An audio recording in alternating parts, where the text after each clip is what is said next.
Hörmətli izləyiciləri, bu günləri Quba şəhərində Gürcistan Ədəbi Məclisinin növbəti yığıncağı keçirildi. Bu yığıncaqda çox bizim əlamətlər bugün qonağımız var. Dağıstan əməkdar incəsənət xadimi. Yəni tuturlar çox böyükdür. Tahir Salih iştirak edir, bu dəqiqə çıxış edir. Mən çox şadam ki, bu günlər o bizim Dərbətdən gəlib bizim məclisdə iştirak edir. Bugünkü məclis xüsusilə öz zənginliyi ilə başqa məclislərdən ona görə seçilir ki, bu məclisdə həqiqətən Tahir müəllim çox mənalı bir çıxış elədi.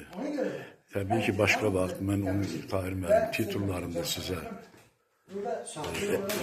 çatdıracağım və onun bugünkü çıxışında. İndi Şıxəməd müəllim çıxış edəcək. Mən bütün məclisə uğurlar arzulayıram.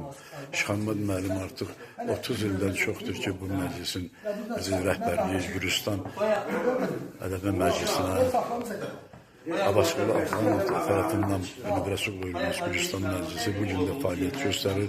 Burada regionun Xaçımızın, Qubanın şairləri iştirak edir. Sizə uğurlar arzulayıram. Təşəkkür edirəm diqqətinizə görə.